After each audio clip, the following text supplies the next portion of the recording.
Hey everybody, welcome back to Going for Two with Jack Taylor. My name is Jack Taylor. My name's Hunter too.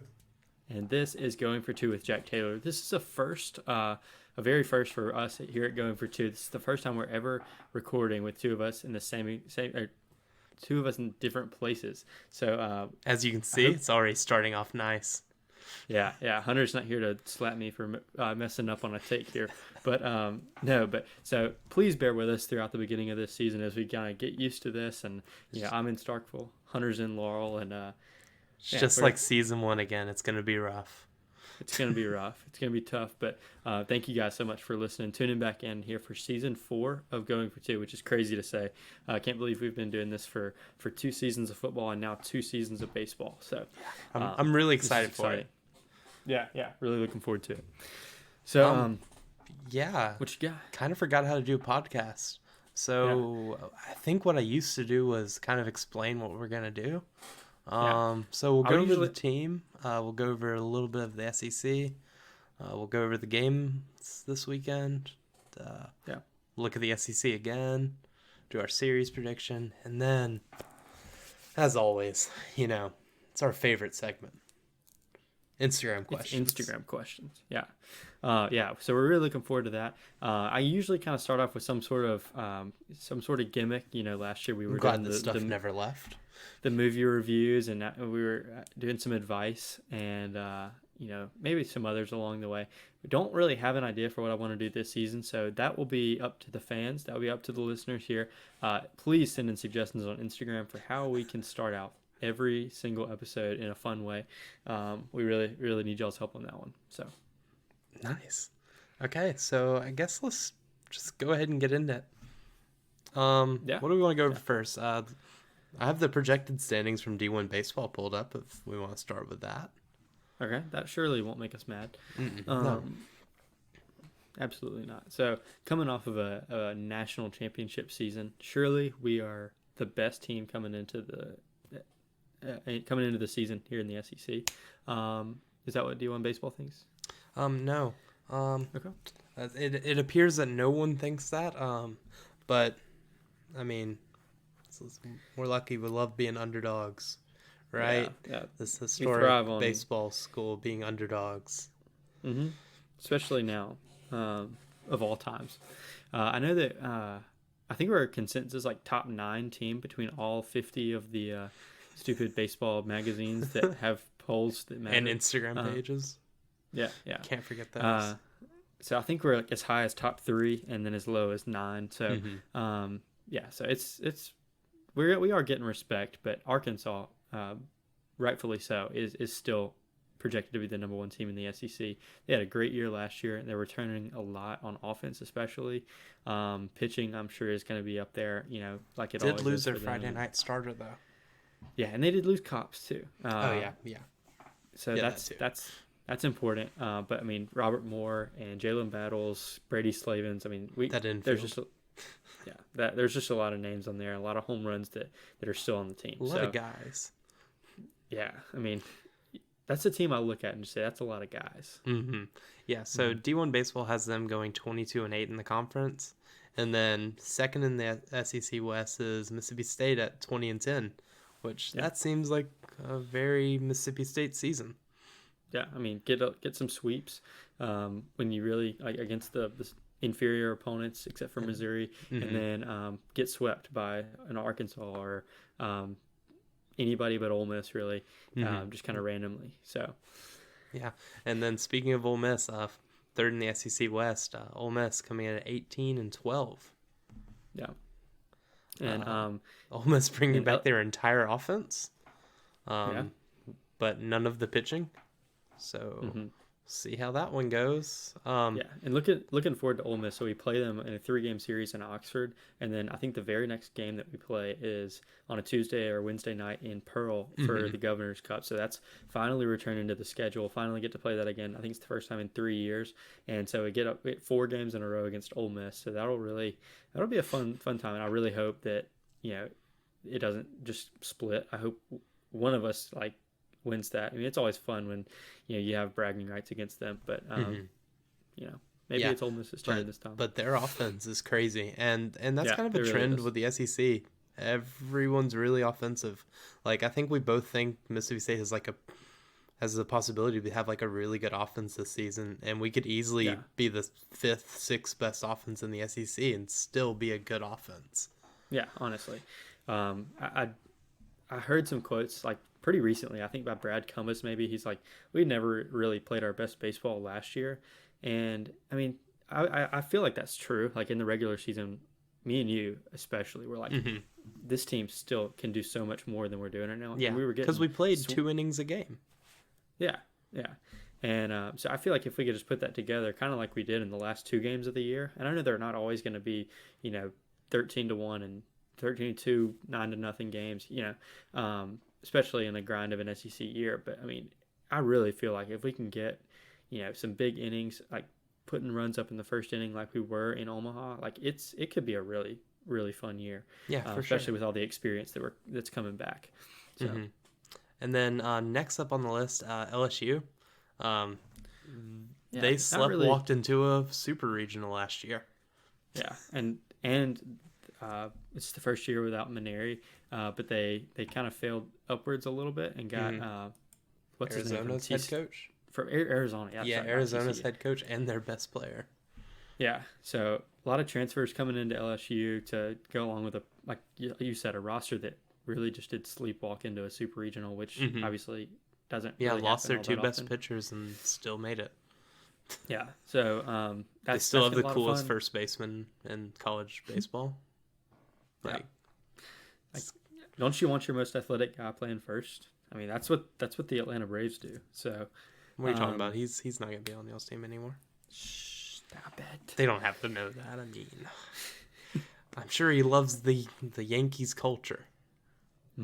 Probably so. Probably likes his house in Los Angeles. A team that I think could be very similar to LSU coming in. They didn't have the success that LSU did last year, but A&M, a new coach this year, and a lot of transfers just like LSU got. And so A&M kind of been in a valley the past couple of years, kind of been overshadowed by the big names in the SEC West, but they could make a name. TCU's coach is not, no stranger to success, and I really do think A&M is a good baseball culture. But where did they hire their coach from? TCU. Okay, is it Schlossnagel? Is that Schlossnagel? Yeah.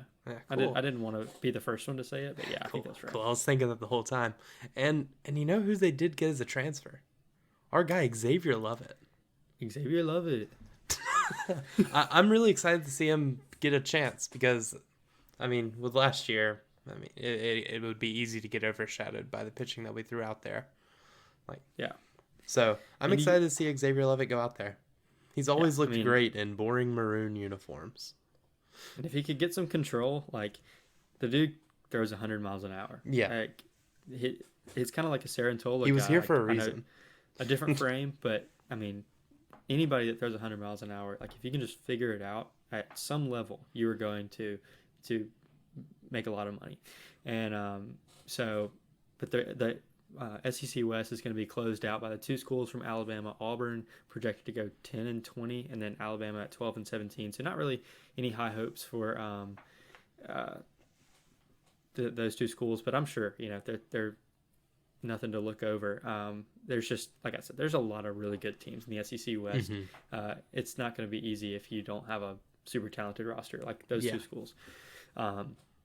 So you want to move into the East and go over that real quick? Yeah. So number 1 in the East. Any guesses? Maybe Missouri. Nope. Oh, it's that other black and gold school. Yeah, there you go. So Vanderbilt obviously is going to be. I think you can confidently say they're going to be number 1 in the East. Yeah. Surely. And they have them coming in at 19-10. Which I don't exactly know what happened to that one game. Now I see Bama is projected 12-17. So they're just projecting that there's a lightning delay. They have like a 2-game series against Bama? Surely not. That'd be very Vandy. I'm going to look at that real quick. You talk. Okay. So Vanderbilt, obviously the glaring hole in their team right now is starting pitching. But let me just tell you, just because they're losing Kumar and Jack Leiter does not mean that they are going to be struggling for starting pitching. Vanderbilt recruits starting pitchers from the time that they're like 12 years old. So I'm pretty sure they've got a long list of guys. Yeah, Christian Little is good. Like, we know this. Yeah. We saw him in Omaha, and like I think we touched him up a little bit, but an off season and a whole nother season. Wasn't he 17? Like, yeah, he was a baby. He was a child. Yeah. So yeah, he's going to be really, really good. And I don't really understand the whole situation with Kumar and not signing with the Mets, but it was like a little rumor. Physical. Yeah, there was a little rumor there that he was coming back for another year at Vanderbilt. I would have hated that. Not true. So we don't have to worry about that. But don't worry. They're not going to be struggling for starting pitching. The next team is a team that just seems to always be here, always around the top of the SEC and the SEC East especially. We got Florida, Kevin O'Sullivan and the Gators, and the fun stadium that they have, and the no fans to fill it up. Jeez. I mean, they're going to win the Fun Stadium National Championship. The see-through walls in the outfield national champions. And palm trees. Mm-hmm. And an ugly road behind it. And just no grills in the outfield. And no Dan Mullen on campus. Man. Yeah, but I mean, I don't know much about Florida. I'm sure, like I said, I'm sure they're gonna be good. They're projected here at 17-13, so I'm sure we're gonna play them. I'm pretty sure we play them like May 6th, May 7th, May 8th. Yeah, and the fun thing about that series, it's gonna be in Starkville, and the Atlanta Braves are sending the Commissioner's Trophy, the World Series trophy. That piece of metal. Yeah, to Starkville. So that'll be your chance to take a picture with the National Championship Trophy and the World Series Trophy if you're a Braves and a Mississippi State fan. But I'm sure there aren't many of those. No, not at all. So the next team that's brought up, it's actually Georgia. I don't know. Their record is projected to be not very good, but they're the next team that shows up here. So that's weird. Georgia, 13-17, and that is actually the first SEC series that we will play. We're going to go to Athens and play at Georgia, so we'll find out pretty early on if Georgia's for real or not. But that's who's projected there at third. But then Tennessee comes in right behind them with a better projected record. A 50-win season.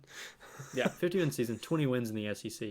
So I'm not really sure what that's all about, but Tennessee just hits a lot of home runs. And they lost their best pitcher from last year, but they are building a culture there. Is it Vitello? Is that his name? Yeah. Vitello turned down a lot of big jobs over at the end of the last season. LSU, A&M, and I'm sure there are more. But he seems like he's there to stay. He's there to build a program, and Tennessee kind of came out of nowhere and made it to Omaha last year, which was crazy. So, did they do anything there? They had those pretty cool. They had like one pretty cool video. Mm-hmm. I don't know if you can hit home runs in Omaha unless you're Kellem Clark. They had the Peyton Manning thing. Get it? Because Peyton Manning said Omaha. Yeah, I'm sure that was. This is comedy, everyone. Sure, comedy. That was posted several times. Yeah. Then to round out the SEC East, we've got South Carolina at 16-14. I think they're better than that. I really do think so. College baseball seems to be a lot more fun when South Carolina's good, and they've kind of been out of it here for the last maybe 5 years or so. But they were a good team last year. We struggled. Felt like a good team when they played us. Yeah, they kind of had that weird. They were the weird exception to the big COVID rule where only the 16 selected hosts. You told me they hosted a regional. No, they hosted like a super regional, and like Virginia beat Old Dominion in South Carolina's super regional. So I don't understand that one. But yeah, hang the bet. Hopefully that hosted a super regional. You didn't even play in it. No, but hopefully all that will be over and done with. And then to round it out, like I said, the SEC East is Kentucky at 12-18 and Missouri at 8-22. You can only assume that 3 of those 8 wins are against Mississippi State. I mean, that's math does not lie. This is how we are. So that's an overview of the SEC. Again, I mean, there's a lot of beast on top. I think honestly, we could finish first in the SEC. We could finish seventh in the SEC and still go exactly where we want to be. So I mean, finish anywhere in that 18-12 to 25-5. You know, anywhere in that like 7-game stretch, you're golden. Like you're going to be hosting probably. Potentially a super regional, probably definitely a regional, and yeah, it's going to be another fun year. Mississippi State's going to be really good. So from that, there are 9 projected regional teams: Arkansas, Vanderbilt, Mississippi State, Ole Miss, LSU, Florida, Georgia, Tennessee, and South Carolina. Yeah, so that's fun. And then just some projected performers of the year right here. If we got player of the year, Dylan Cruz out of LSU. Pitcher of the year, listen to this, Landon Sims, starting right-handed pitcher from Mississippi State. So a little spoiler alert there, if you hadn't heard that. And then freshman of the year, apparently there's a dog named Peyton Stovall as first baseman at Arkansas. So probably not the last time you're going to hear that name if my sources are correct. Yeah. I wonder what Christian Franklin's up to, owning Mississippi. Yeah, I mean, I don't know. What does the owner of Mississippi do during the off season? I guess he actually owns a national championship now. I guess he does. At least he runs it. He owns a women's golf. I haven't thought about that man since they lost in the Super Regional.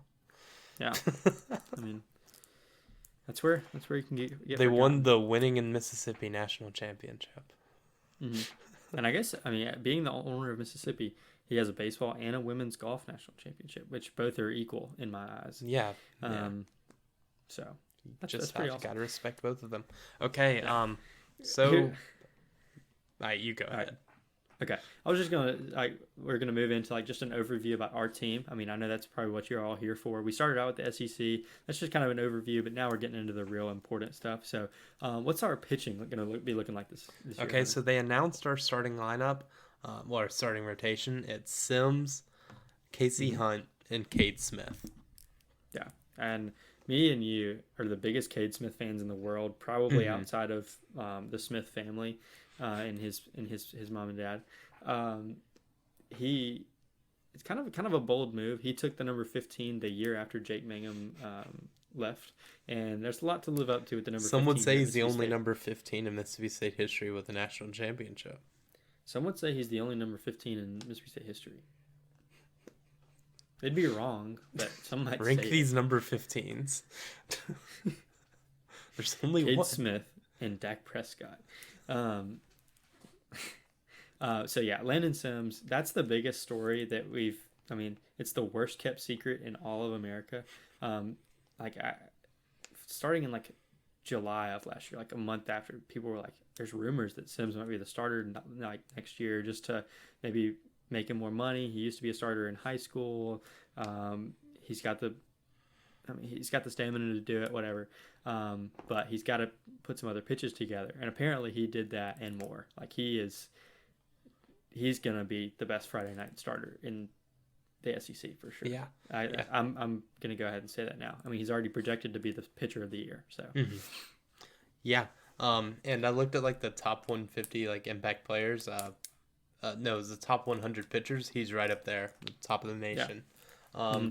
So before we get into Casey Hunt and Cade Smith, I kind of wanted to, because I think we know with our pitching staff that we're gonna like team up some pitching, some like relief with our pitchers early in the season, and then kind of like let them go later.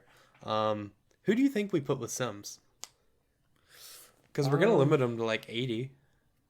Yeah. Like 75, 80 pitches, something like that, and then. So that'll probably take him into he's a strikeout guy, so his pitches are going to get up there, I think. Maybe the 5th inning. You could do Brandon Smith with him? Yeah, Brandon Smith. I think Preston would be more of a Sunday guy. Like I think Preston's too much like him, too. Yeah. And you're going to want Preston to come in and be able to eat a lot of innings. Yeah. you're not wanting Preston to come in there and bridge to somebody else. You know, Cade Preston might be paired with Cade Smith. I mean, if Cade, he's a young guy, he might not be able to make it too far into a game every now and then, kind of like Fristow was last year. And so you kind of want somebody to come in behind him, able to eat innings, and you know, maybe a lot like Hootie was. Yeah. Just, you know, maybe give up a big hit here and there, but honestly, you're just going to come in and get the job done. Mm-hmm.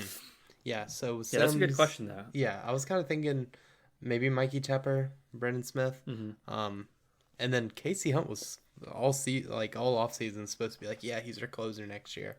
Yeah.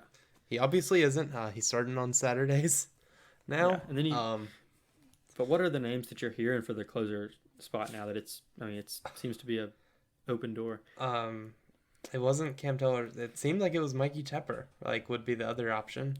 I guess Parker Stinnett would also make sense. Yeah, the name I saw, I heard early on, but haven't heard it recently. But Andrew Walling is the transfer from. Did he come from Oregon State?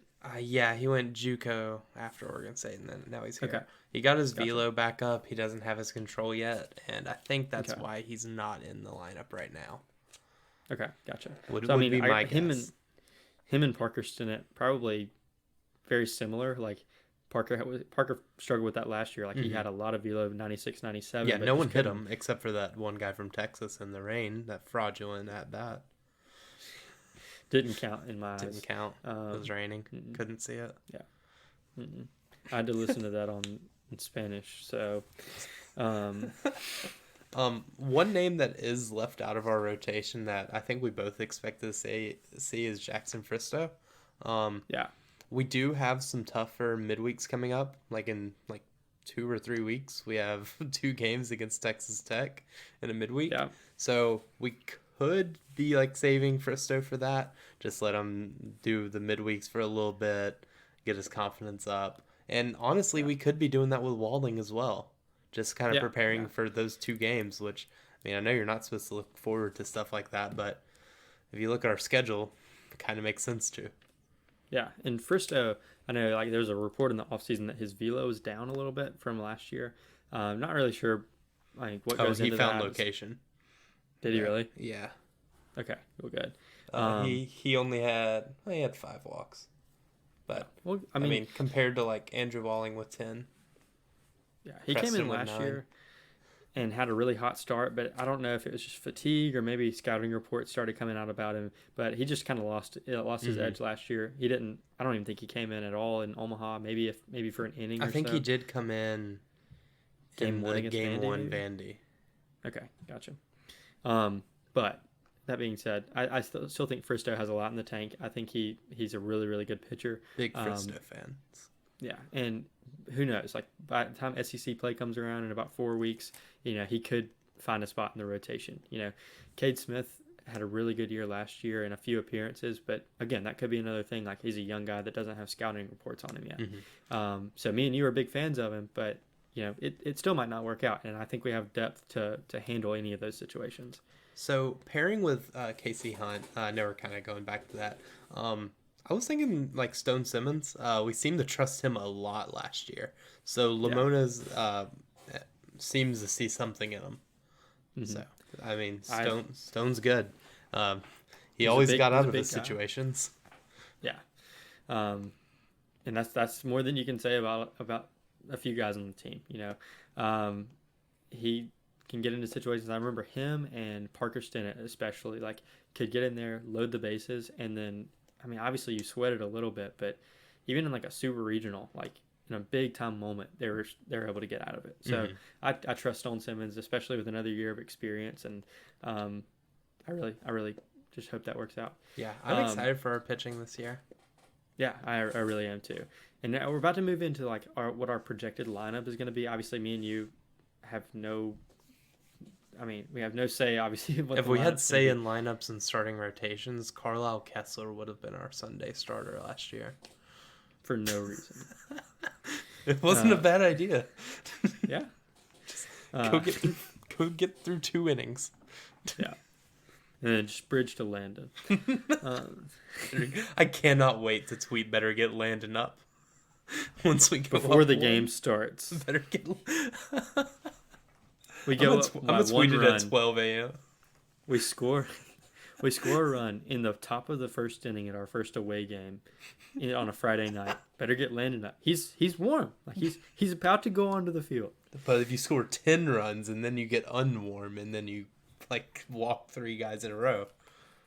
Okay, Fristo. That wasn't nice. Okay. All right. Before we get into this lineup, I want to ask. And I know this is a dumb question.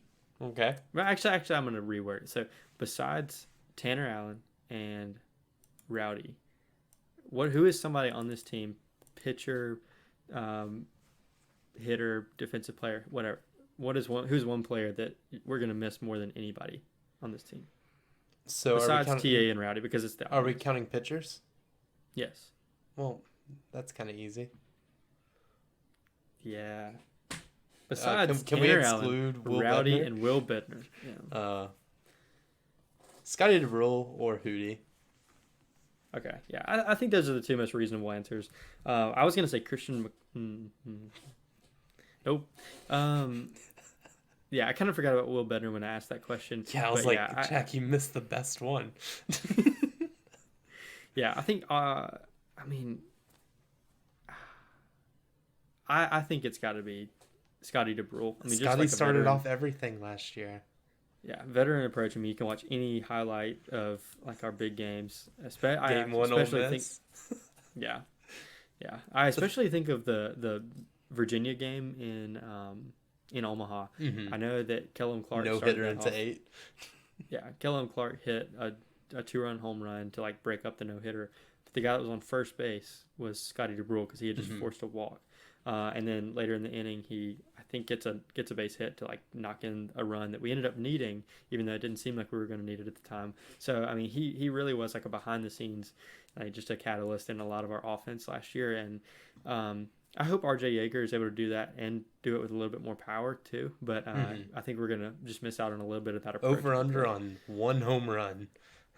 I think I'm gonna hammer the over on that one. Scotty is trembling right now. Okay. So I guess with that being said, we think RJ Yeager is going to be starting at second base. Yeah. And Mercer transfer, hit like 13 home runs last year. Had a great career there. So, yeah. Mm-hmm. And so he'll be our in our minds, he's our leadoff hitter. Ran well. I can just see the Yeager bomb tweet already. Mm-hmm. Yeah, I mean that just writes itself. So, next up is actually a familiar face, one of about 7 familiar faces that you'll hear in this lineup, because you can hear faces. Cam James at second in the lineup, third base though. We're so good at this. Yeah. You sure you don't want him at shortstop? I'm certain. Mm-hmm. Okay. The last time we saw a ball hit to third base, it was pretty fun. And he was the one who fielded it. So he was safe, by the way. He was safe, but don't bunt down 9-0. For sure. 2 outs in the 9th inning. Yeah. But yeah, Cameron James also runs well, has a great bat. A little frustrating, but hopefully he'll grow out of that this year. Yeah, I mean he's I don't know if we're going to talk about this later. I'm sure we will. But he's one of the guys me and Hunter just mentioned as like somebody who could easily hit 15 home runs this upcoming year. Easily. Just has a lot of power. And we'll talk about the other guys that we think could do that here when we get to them. So who's going to be batting third for us? This one's a little weird, but we have our DH Matt Corder. He's from Hines Community College. Yeah. Listed as infield, outfield, right-hand pitcher. Mm-hmm. So if you're counting at home, that's all but one. So yeah, he's just not a catcher. Yeah, in his career at Hines, he hit .458, 3 home runs, 27 RBIs, and had 17 stolen bases. Yeah. Seems like an athletic freak. Only reason he's here is because he turned down MLB money. So yeah, he seems pretty good. I really wasn't sure about his number of home runs there, but I mean he's the kind of guy that could really hit anywhere in the lineup. I guess probably going to find himself in a 1 through 3 spot. Just depends on if he can run or not. So I could easily see him and Cam getting switched 2 and 3, but I mean, they're both right-handed hitters, so I mean, you wouldn't be playing matchup with that. It's just really about who fits best. Yeah. Where. And then hitting the 4 spot, like I said, here's another familiar face, and here's going to be Luke Hancock. He's going to be our first baseman starting off the year, I'm pretty sure. But I have heard that he's going to get a lot more reps at catcher. And I don't know if that's maybe just to give Lotan more breaks, or if that's, just proving to the MLB that Luke Hancock actually does have a position that he's really good at, but he's just not the best one on the team. Because that's what he came here for, and he learned how to play first base and was playing it at an incredible level at the end of last year. After that Ole Miss game, and then they charted Hatcher back out there, and then came back. He was great. Yeah, and we saw in midweeks last year where he would play catcher and Lotan would play first base, or Lotan would DH or something. So I'm sure we'll see a lot more of that this year when we're not playing like a decent team for a midweek. But I don't know. I mean, I've just heard a little bit more about Luke Hancock playing catcher this year, so I'm excited to see what role he does in that. And then, as we've just talked about him, Logan Tanner, I think he's going to be batting 5th, obviously behind the plate, and he is getting All-American votes out the wazoo. And best catcher in baseball. Yeah, and catchers are usually in the top 5, top 10 picks of the draft, so I really expect him to be a high first-round pick. And yeah, I mean, it's Logan Tanner. He's another one of the guys that's probably going to hit 15 home runs this year. He did it last year, and it took him 3 weeks to get his first one. So if he can start out a little bit faster this year, I mean, he could push 20, I'm sure. And man, it's going to be a lot of fun. He's a highlight reel. Teams. Yeah. You usually don't see a catcher that's a highlight reel. He is. And it's like, it doesn't even have to be like his plays that he makes. Like, it could be his bat flips, his celebrations, anything, his waves goodbye, his kisses to the dugout, and then you can start like adding. And then his dugout celebrations too. Yeah, I mean, rocking the baby and all this stuff, and I mean, and then you can start showing like his throws down to second base and home runs. Throws around people from the knees, getting a guy by 5 yards, and then the guy still looks at the umpire and is like, I was safe. Forsythe's like, you're not. Stop. So yeah, it's not easy having the best catcher in the state of Mississippi, but you got to do what you got to do. Yeah. All right, batting 6th is one of the Twin Towers, I guess is what they're being called. Brad Cummings, who somehow hit 306 last year. Is that what you said? That's what D1 Baseball said. I'm starting to think that is not true. But maybe he hit 306 in his last at bat. I'm gonna look that up real quick. You keep talking. Okay, so Brad Cummings. Yeah. So Brad Cummings. He did hit 306. Oh my gosh, 306 very quietly. I know he didn't play. He wasn't like an everyday player. Early on in the season, he kind of became that as we got down the stretch. 33 games started. Yeah, I mean 33 out of the 65, I guess. I mean he played half the year, and so 306, and that's pretty impressive. How many home runs did he have? 5. Is there any way? 5. Yeah, 5. So I mean, just doing simple math here. If you double the amount of games that he starts, probably going to end up doubling his at bats and doubling his home runs. And this is the first time he's had an off season with baseball. So normally with Brad, we have to deal with a thing where in the first part of the season he looks lost when a slider is thrown at him. So and we'll probably still have to deal with that. But just maybe less. Yeah. So make contact, a foul it off. Yeah, and that'd be fun. Yeah. So this is the weird part of our lineup is the 6, 7, 8, and it's because our entire outfield is hitting. We have Brad, followed by Braylon, who has seemingly picked it up in the average game. He seems to be doing really well in the fall and spring. 273 in the fall and spring. Yeah, and that's compared to probably 220 in the season. I mean, he seems to be picking it up really well, and we don't really have a bad pitching staff, so hitting that off of our pitching staff is really, really good. And then that's obviously followed by the other Twin Tower. That's Kellem Clark, who I have him here just because he's batting 0.87 in the fall and spring. And I don't really know how to put that, but a lot of players have bad off seasons and just turn it up. And Kellem Clark, not really saying anything about his work ethic, but seems like a guy that could just like not give a crap about baseball for a while and then just turn it on. Yeah. So I'm not saying he's going to come in and hit 20 home runs this year, but by the end you of the year, are saying he's going to come in and hit 15 though. Yeah, I think he easily could. I think he might have 15 hits all year, and all of them are home runs. It's a bold claim. By the end of the year last year, I mean, he was hitting just like striping doubles off the wall in Omaha. He hit 2 5 home runs last year. Yeah, and he struck out a lot. Yeah, so like, he. I mean, he. We were vouching for him to go in, and like then he went in. He had the really good. I think he had like a double or something his first AB, and then. Yeah, and then it was not fun, but yeah, and all that was getting him ready for the postseason. Yeah, so I'm really excited for Kellem Clark to be the MVP of this team and the first team All-American and just really shut me up. But I mean, I really do have faith in him. Like he might not have had the greatest offseason, but he is a strong kid and he seems like he can just really hit the ball. And I called him a kid because I am a senior in college. I'm older than him, so boom, roasted.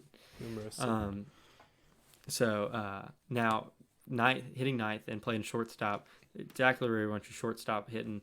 That's going to be Lane Forsythe. The ball just comes off his bat different. Yeah, like really, really slowly and right to the other team's infielders. For a double play. Yeah. Clark and Richie at 8 and 9. What a combo. Yeah. And you can't talk about Lane Forsythe without talking about two things. One time against Missouri, he had 2 errors in one play, and then another time he went an entire College World Series without making an error, along with his entire team. So you really get a Jekyll and Hyde situation with Lane Forsythe, and I think you're getting a lot more Jekyll than Hyde this year, whatever that means. I like it. I like the use of something you don't understand. Yeah, I don't know which I don't know if Jekyll or Hyde was the bad guy, but I think you're gonna get a lot more of like the good. He got a hit off of Lyndon. He got an RBI off of Lyndon in spring. Yeah, he didn't get a hit off of Kumar Rocker though, so he was the only guy in our lineup that didn't.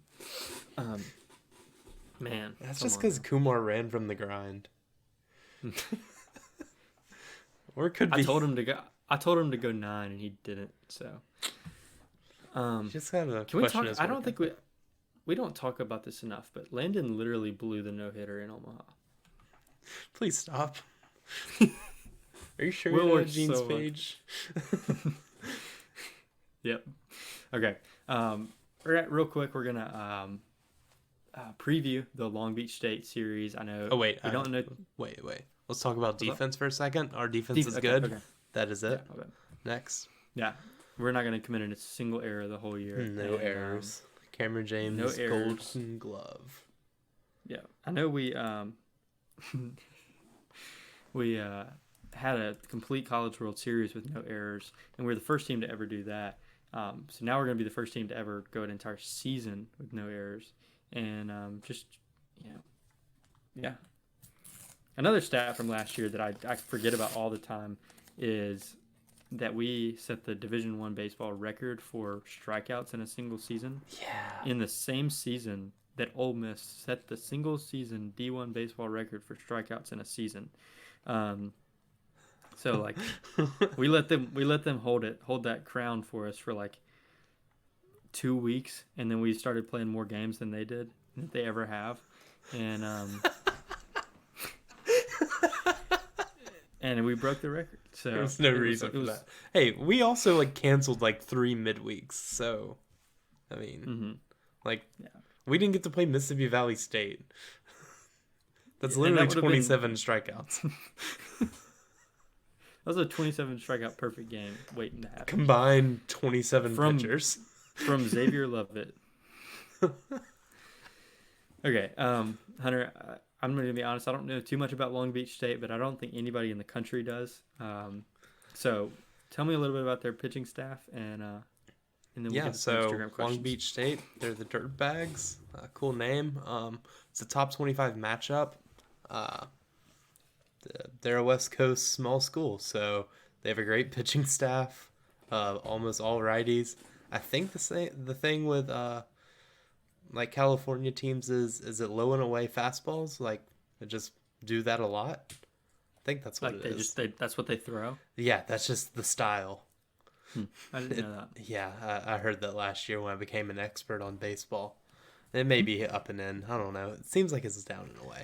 But yeah. Down and away seems a lot more like sleazebag-ish. So, yeah, so down and away fastballs.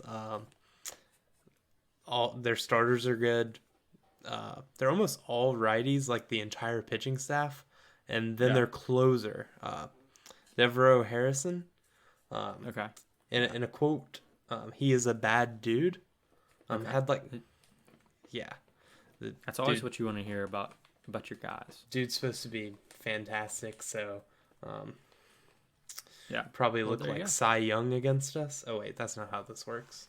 Forgot how the joke works. I need someone that sucks. Oh, okay. Onto their offense. Speaking of that, it's not great, but I'm sure they'll look like what's the good offensive baseball team the MLB always uses? The 2021 Atlanta Braves. The 2018 New York Yankees. There you go. Okay, yeah, their offense isn't good. Case seems to be like, they only need like 4 runs to win a game, and that's probably all they're gonna get. So. All weekend. So. Yeah. I think it will probably be a tough series. It's always weird when teams from out west come in, or we go to them. So. Yeah, and so I really think this series is going to be really fun. I'm not going to be there for it. I know they're going to be all early games, and it's probably going to be really cold. But I'm not going to be there for them. But I will be at a lot of baseball games this year. I'm really excited for it. So that being said, I need your prediction for what the series is going to look like this weekend. Give me like wins and losses, and then give me one player you're excited to watch. Okay, cool. Give me us winning Friday and Sunday. Okay. And losing Saturday. All right. And then player I'm excited to see. Probably RJ Yeager, honestly. Okay, I like it. I'm gonna see how our middle infield defense is, and see a little pop off the bat of our second baseman. Yeah, for the first time in a while, for sure. It's in like 2 years, and so I think I'm gonna go us in a sweep. I think it's gonna be a kind of a resounding opening weekend for us against a top 25 team. We'll just really solidify that like we're not underdogs, like we're here, and obviously we're not underdogs. We're defending national champions. So, I think we're going to sweep, and I know this is going to be kind of a chalk answer, but I'm going to go Landon Sims just because I'm ready to see how he looks starting a game. It may be a failed experiment, and part of me is kind of hoping that it will be because I just love that role that he has as a closer. But, I mean, I'm not going to argue with the best pitcher in America being our Friday night starter. So yeah, for sure. So, now I think that's everything for this weekend and everything for our preview. The only thing we have left is our favorite segment of the day, favorite segment of every episode. And it's going to be even better this time because you guys really, really showed out. A few of you in particular, and we'll give you shout outs as hold your applause till the end. Yeah, please. Thank you, Frederick and Courtney, for the multiple questions. Do you want to read through these? Let's get into them. We can kind of alternate if you want to. Okay, you go first. Okay, let's go. All right, first one is from Nathan Taylor. Will Cam James play more innings at third base or center field this year? We can rapid fire these if you want to. Third base. Third base. Okay. Nathan Taylor also said Duty Noble Field is the coldest place on campus this time of year. How will you be prepared for Friday? False. I think there's a freezer in the Cow building. I have frozen in Duty Noble Field a time or two, so my way of being prepared is not going. Courtney Purvis said life updates. So, Hunter, what are you up to right now? I'm in Laurel. Mm-hmm. Doing Yeah. what? Working. Okay. I'm in Starkville schooling. Oh yeah, I forgot. I'm graduated. Yeah. That's silly. That's you funny. did the thing. I did the graduation. And then Courtney Purvis also said specific series that you're looking forward to. College Long World Beach Series. State. Yeah, Long Beach State maybe. Maybe Ole Miss. The Ole Miss 4-game series is going to be really fun, I think. By the way, we didn't alternate these. I'm just monopolizing. North Alabama, maybe that'd be a pretty good one. Yeah. All right. So Courtney's last question is: what are the best hot dog toppings? Pickles, mustard. Is that actually yours? Yeah. Okay, that's mine too. And like ketchup because I'm not a hater. Wait, what? And ketchup because I'm not a hater. Okay, I'm gonna go just anything but ketchup. Like I've eaten sauerkraut on a hot dog and didn't hate it. So I eat most things on a hot dog and I don't hate it. Yeah. The next 20 questions are from Frederick. We're really rapid fire these. All right. Who do y'all think the starters for Saturday and Sunday? I think Casey Hunt and like Cade Smith. Yeah, I like that. All right. Who's the biggest addition to the team? The ribbon video board. Yep. I think the national championship. RJ Yeager. Honestly, RJ Yeager. Yeah. Will Landon Sims win SEC Pitcher of the Year? Probably. Kevin Kopps is back.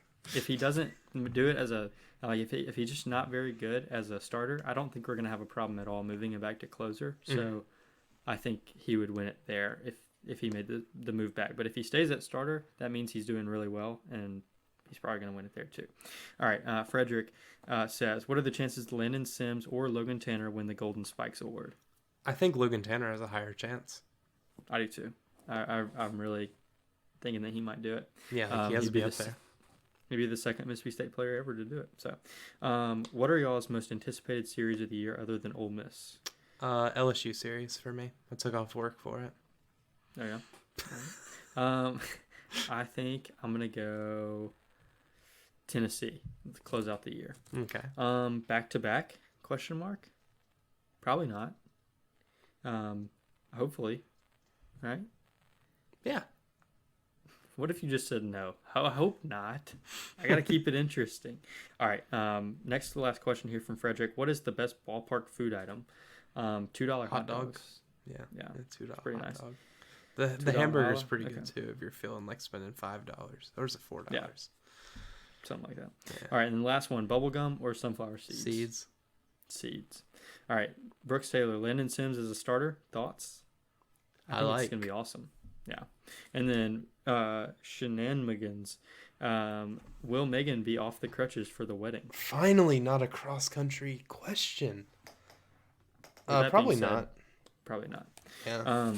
Probably be. But maybe have a scooter. That'd be fun. We're so good at podcasts. Yeah. So that was our first episode. What do you know what our time is right now? Well over an 48:50. Really? Wow. Yeah. We kind of. So like, not. I could have sworn this was an hour. Yeah. This felt like 2 hours. Yeah. This was a little bit of an adjustment, but maybe it'll sound good. Yeah. I hearing your voice, it sounds good. Just if it saves like that. Yeah. Yeah. It's probably gonna sound like I'm talking through a toaster underwater. I hope it does. Which, as we all know, toasters underwater not really good. So that was a good joke. That's my advice for the day. Don't toaster in water.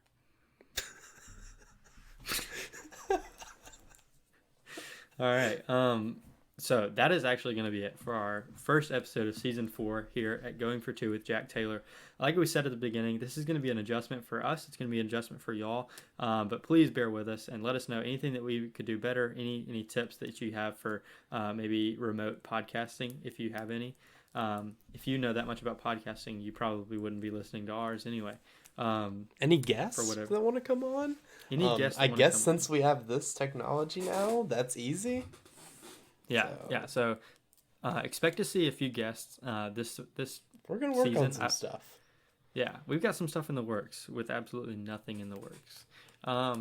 So really looking forward to it. Like I said at the beginning, though, I do need some suggestions for what I can do to start off a podcast in a unique way every single time. I think we should just play Akinator. Ooh, we did talk about that. Yeah, that's definitely an option. But if y'all have any other ideas, please let us know. But until then, that's going to be it for Going for Two with Jack Taylor. We're looking forward to a great first weekend of baseball, and really, really looking forward to talking to you guys again next time. Thanks.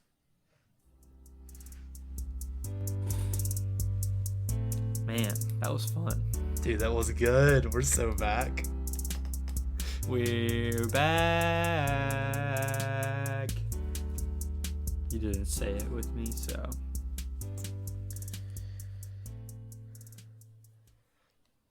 Turns out my AirPods died an hour ago, and I've just been listening to you on my laptop.